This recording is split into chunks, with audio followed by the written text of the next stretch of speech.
Apa jadinya kalau seseorang yang kelihatannya biasa ternyata bukan orang sembarangan? Di dunia yang dipenuhi tipu daya dan kekuasaan tersembunyi, ada satu pria yang memilih diam.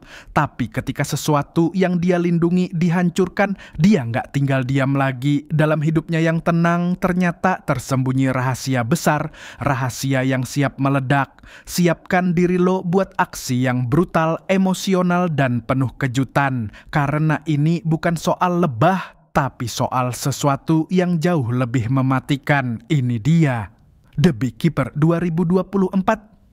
Film dimulai dengan seorang pria paruh baya bernama Adam Clay. Ia adalah seorang pembudidaya lebah yang hidup dari menjual madu hasil ternaknya. Gudang tempat Adam menyimpan peralatannya adalah milik seorang wanita bernama Parker Eloise, seorang yang dikenal ramah dan murah hati. Suatu sore setelah Adam selesai bekerja, Miss Eloise yang baik hati mengundangnya untuk makan malam bersama di rumahnya. Hello. Mr. Clay. Sesampainya di rumah, Miss Eloise masuk ke ruang kerja untuk mengecek berkas-berkas penting. Namun tiba-tiba di layar laptopnya muncul sebuah pesan, perangkat Anda telah terinfeksi virus. Bersama pesan itu tertera juga sebuah nomor telepon untuk dihubungi. Karena bingung dan tidak mengerti apa yang sedang terjadi, Miss Eloise langsung menelepon nomor tersebut tanpa berpikir panjang. Tanpa ia sadari, itu adalah trik penipuan profesional. Orang di balik telepon mengaku sebagai teknisi dan mengatakan bahwa laptopnya terkena virus dan harus diinstal ulang menggunakan antivirus dari sebuah situs yang telah disediakan. Karena Miss Eloise tergolong gaptek, ia meminta bantuan si penipu untuk mengarahkannya. Setelah mengikuti instruksi dan masuk ke situs tersebut, komplotan penipu itu berhasil meretas seluruh akun keuangan milik Miss Eloise, termasuk akses ke dana amal sebesar $2 juta yang ia kelola. Satu-satunya hal yang belum mereka dapatkan hanyalah password utama. Untuk memancingnya, si penipu membuat skenario baru. Katanya, karena kesalahan sistem, mereka telah mengirimkan $500 sebagai kompensasi. Tapi saat dicek, ternyata uang yang masuk ke rekening Eloise justru $50.000. Dengan akting penuh simpati, si penipu memohon agar uang itu dikembalikan. Merasa kasihan dan ingin membantu, Miss Eloise pun langsung memasukkan passwordnya tanpa curiga. Dan disinilah semuanya berakhir. Seluruh rekening milik Miss Eloise termasuk dana amal lenyap tanpa sisa.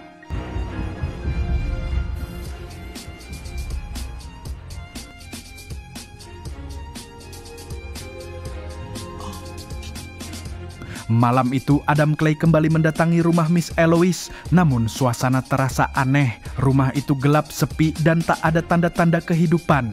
Merasa ada yang tidak beres, Clay pun memberanikan diri masuk ke dalam rumah untuk memastikan semuanya baik-baik saja.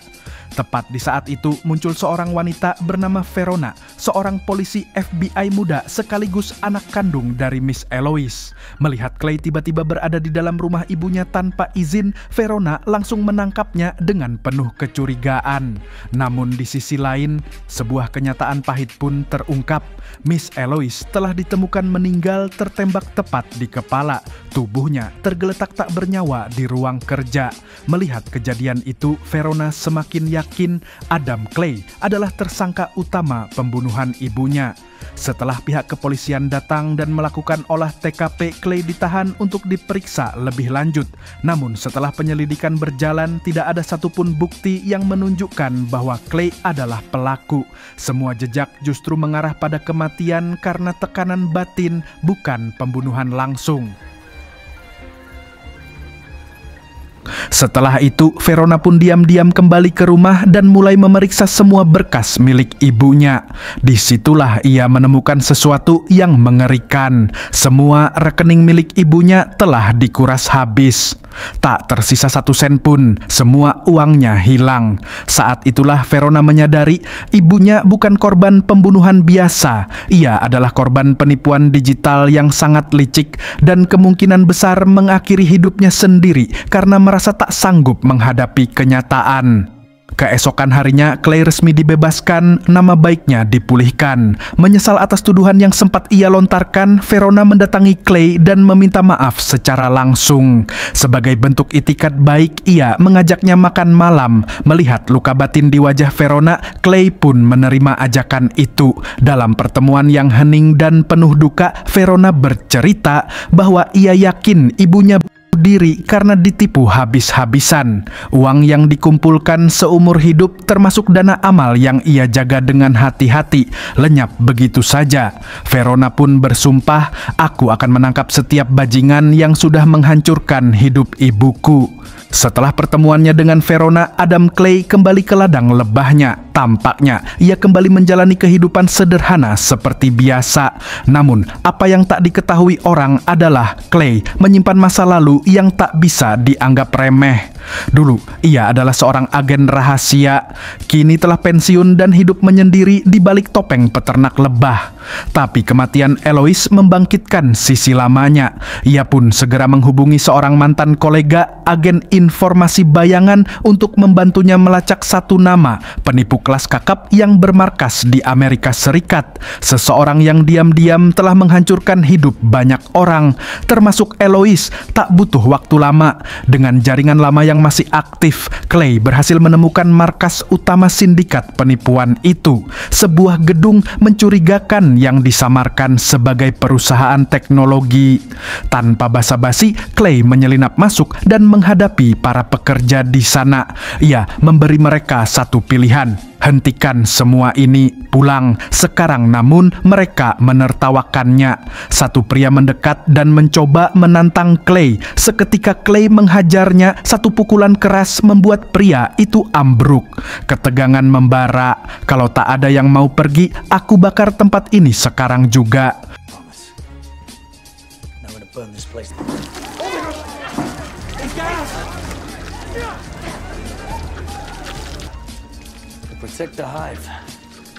Beberapa petugas keamanan berusaha menghentikannya, tapi bagi Clay, mereka hanya pion tak berguna. Satu persatu dihajar habis, tak satu pun mampu menyentuhnya.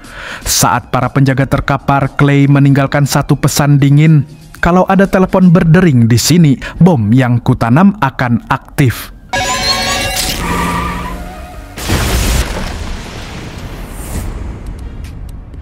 Scene berpindah ke kantor pusat, dan Port, sang bos besar dari jaringan penipuan, menerima telepon dari manajer cabangnya, Garnett.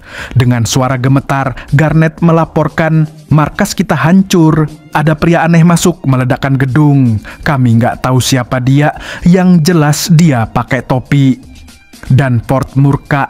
Ia mencoba menghubungi kenalannya, Wallace, seorang pejabat tinggi yang ia percaya. Tapi Wallace menolak membantu. Ia mengira perusahaan Danforth hanyalah laboratorium metaverse biasa dan lebih memilih bermain golf ketimbang ikut campur. Frustrasi, Danforth pun menyuruh Garnett untuk mengurus semuanya sendiri menggunakan koneksi bawah tanah yang ia punya. Garnett pun tak punya pilihan lain selain mengiyakan. Di sisi lain, pihak kepolisian menyelidiki gedung yang hancur, namun hasilnya nihil. Para pegawai diam dan para penjaga luka-luka. Satu-satunya petunjuk hanyalah pria tua usia 40-an berbadan kekar masuk sambil membawa jerigen. Clay kembali ke ladangnya. Ia mencoba hidup tenang kembali dengan lebah-lebahnya, tapi kedamaian itu tak bertahan lama. Garnett berhasil menemukan keberadaan Clay. Ia datang bersama pasukan bersenjata dengan satu misi: balas dendam. Tanpa peringatan, mereka menembaki rumah Clay membabi buta. Namun mereka lupa siapa yang mereka hadapi. Satu persatu pasukannya diburu secara senyap. Mereka datang membawa senjata, tapi Clay datang dengan keahlian mematikan dalam waktu singkat. Tinggal Garnett yang tersisa. Ketakutan Garnett berlari, menyadari dirinya sendirian. Dan di titik itulah peringatan terakhir datang. Bukan lewat kata-kata, tapi dengan cara yang tak akan pernah ia lupakan. Clay menghilang kembali ke dalam bayang-bayang, meninggalkan pesan bahwa permainan ini belum selesai. Scene berpindah ke Verona yang tengah menginterogasi salah satu pegawai dari gedung perusahaan penipuan yang hancur. Verona mendesak, "Apa sebenarnya bisnis kalian di sini?" Namun, si pegawai tetap kukuh. Ia bersikeras bahwa dia tak tahu apa-apa soal kegiatan di perusahaan itu. Ketegangan meningkat, Verona hampir kehilangan kesabaran. Melihat situasi mulai tak terkendali, rekan polisi Verona masuk dan mencoba menenangkan keadaan. Verona pun mundur, tapi kecurigaannya terhadap jaringan ini semakin dalam. Di tempat lain, Garnett menelpon Danforth mencoba melaporkan apa yang barusan terjadi padanya. Namun, belum sempat bicara panjang, Clay muncul tiba-tiba dari samping. Dengan cepat dan tenang, ia mengikat Garnett dan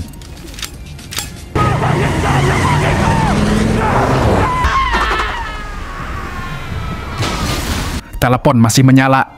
Clay mengambilnya lalu berbicara langsung ke Danforth. "Kau mulai menghancurkan banyak hidup, aku tidak tahu siapa engkau, tapi sekarang giliranku menghancurkanmu." Danforth yang panik tak punya pilihan lain. Ia langsung melapor ke satu-satunya orang yang bisa ia andalkan, Wallace, pejabat tinggi dan tokoh penting dalam jaringan kekuasaannya. Mendengar nama Clay, wajah Wallace langsung berubah serius. Ia diam sejenak lalu berkata pelan, "Kalau benar itu dia, kau baru saja membuat kesalahan terbesar dalam hidupmu. Dia pria terakhir yang seharusnya pernah kau ganggu." Pair of eyes that you're gonna sneer at.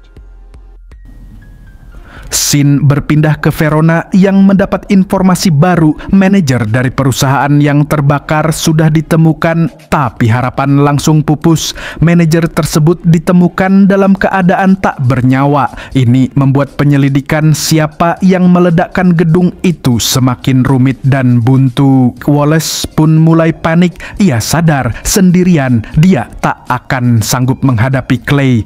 Akhirnya ia menghubungi koneksi pentingnya di Washington. Seorang petinggi CIA bernama Janet. Dengan nada tegang, Wallace berkata, "Aku punya masalah besar. Seorang mantan agen rahasia dengan codename Beekeeper sedang memburuku dan dia menargetkan Danforth." Janet meminta waktu untuk menyelidiki. Malam pun tiba, Janet kembali dengan kabar mengejutkan. Agen Beekeeper sudah pensiun.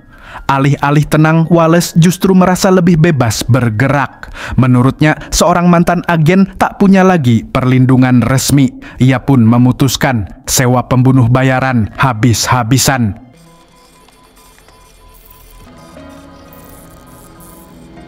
Scene berpindah ke Clay. Ia sedang mengisi bensin di sebuah SPBU pinggir jalan. Tiba-tiba, sebuah mobil melaju kencang dan menabrak mobil Clay.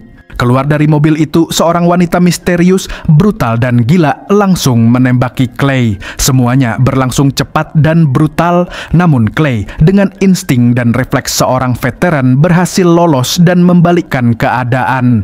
Pertarungan jarak dekat terjadi, namun pengalaman Clay jauh di atas lawannya. Dengan cepat ia mengalahkan wanita itu, lalu ia memotong salah satu jarinya. Tujuannya belum jelas, tapi ada sesuatu yang ia incar. Clay mengambil salah satu mobil dari area SPBU dan tanpa menoleh ke belakang ia meledakkan seluruh tempat itu.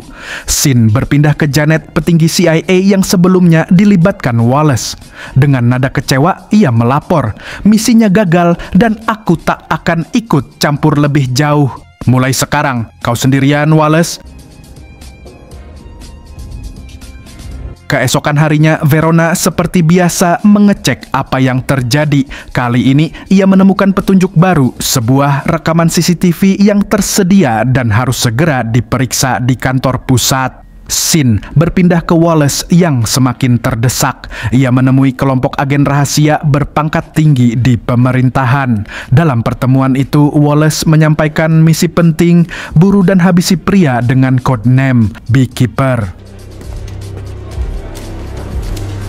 Verona kini tiba di kantor dan mengecek rekaman CCTV. Setelah menganalisis dengan seksama, ia menemukan identitas pelaku pengeboman SPBU malam sebelumnya, Adam Clay. Ledakan tersebut menewaskan 6 orang dan sekarang Clay menjadi buronan nasional. Clay di sisi lain tiba di sebuah tempat misterius. Ternyata itu adalah kantor lamanya saat masih menjadi agen rahasia. Jari yang ia potong dari wanita pembunuhan semalam digunakan untuk membuka akses keamanan ke ruangan-ruangan khusus di sana. Clay mulai menyalakan sistem lama, membuka file dan melacak seseorang. Ia bersiap seperti akan pergi berperang. Verona kembali melapor ke atasannya. Namun saat ia menyebut nama Beekeeper, suasana ruangan langsung hening. Sang direktur hanya berkata kenapa dia. Verona menjawab pelan, dia hanya sedang menjaga sarangnya. Mendengar itu sang direktur mengangguk. Itu cukup. Lalu pergi meninggalkan ruangan. Sin berpindah ke salah satu kantor sindikat penipuan. Kini gedung itu sudah dikepung oleh FBI. Mereka mendapat bocoran bahwa buronan bernama Adam Clay akan datang. Dan benar saja, Clay muncul tanpa ragu dan tanpa takut. Ia langsung menyerang secara terbuka. Agen FBI dan pasukan bersenjata lengkap menghadang. Namun Clay dengan keahliannya mengatasi mereka satu persatu. Di dalam pertempuran hebat tak bisa dihindari. Dengan teknik, strategi, dan ketenangan seorang veteran, Clay mengacaukan barisan para agen Wallace. Ia membuat mereka terpencar dan menghabisi mereka satu demi satu, tim demi tim, hingga tersisa hanya satu orang pemimpin lapangan mereka. Pertarungan 1 lawan 1 terjadi, tapi Clay tetap unggul. Pengalaman dan ketangkasannya masih tak tertandingi. Di saat yang sama, FBI akhirnya berhasil menerobos masuk ke dalam, termasuk Verona yang ikut menyisir gedung. Sementara itu, Clay berhasil menemukan persembunyian salah satu manajer perusahaan penipuan yang menjadi targetnya. Dengan nada dingin, ia mengancam, "Bicara sekarang, atau kau akan jadi nama berikutnya di daftar kematian." Tak tahan dengan tekanan, sang manajer pun mengungkap identitas pemimpin mereka, orang di balik segalanya. You have to replace the queen. Tak lama setelah itu, Verona dan tim FBI menemukan keberadaan Clay. Namun Clay seperti biasa berhasil meloloskan diri, meninggalkan mereka tanpa jejak. Tapi sekarang semua pihak akhirnya tahu siapa target selanjutnya. Sin berpindah ke Danforth dan Wallace. Keduanya kini panik total. Semua bawahan mereka gagal menghadapi Beekeeper. Wallace mendesak, "Telepon ibumu sekarang." Danforth yang terpojok tanpa pilihan menghubungi ibunya. Ternyata ibunya adalah Presiden Amerika Serikat. Madam President, Foon Min Lawal. Good to meet you. Keesokan harinya mereka bertemu di Gedung Putih dengan pengamanan super ketat. Kebetulan hari itu juga diadakan pesta penyambutan presiden lengkap dengan tamu penting dan penjagaan berlapis. Namun semua itu tidak menghentikan Clay. Dengan perencanaan rapi dan penuh ketenangan, Clay menyamar sebagai salah satu petugas keamanan istana. Sementara itu, Wallace punya rencana cadangan. Ia menyewa pembunuh bayaran legendaris, seorang pria yang pernah bertarung melawan Beekeeper di masa lalu dan kalah telak sampai kehilangan kakinya. Namun kini si pembunuh bayaran datang dengan kekuatan penuh, membawa pasukan dan perlengkapan dari lembaga pemerintahan. Kali ini mereka yakin bisa menang.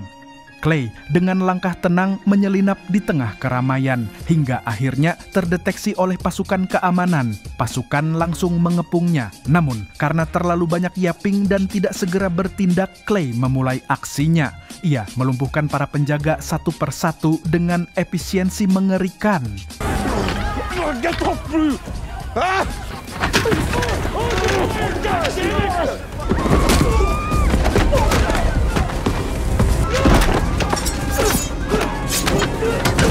Satu lawan satu pun terjadi.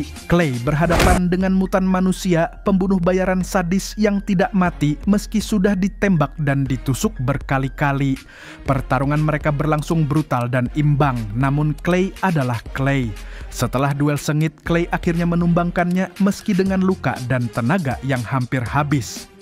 Kini hanya tersisa satu target utama Danforth. Dengan panik Danforth mencari perlindungan dan akhirnya menyandera ibunya sendiri, sang presiden. Saat situasi makin genting, Verona datang menyaksikan semuanya. Danforth yang putus asa mengangkat senjatanya ke arah ibunya sendiri. Tapi sebelum pelatuk ditarik, Clay menembak Danforth dengan presisi sempurna. Danforth roboh tamat. Clay tanpa membuang waktu langsung melompat keluar jendela dan menghilang dalam bayangan. Santa tak tamat. Yo guys, gimana kabarnya? Film ini mengejarkan kita. 1. Penipuan digital bukan sekadar kejahatan kecil. Film ini membuka mata kita bahwa penipuan online bisa menghancurkan hidup seseorang, bahkan menyebabkan kematian. Ini bukan sekadar hacker receh, tapi organisasi kriminal. Dua sistem tidak selalu menegakkan keadilan, bahkan lembaga sebesar CIA dan pemerintah pun bisa buta terhadap kejahatan, hingga ada yang berani mengambil keadilan ke tangannya sendiri.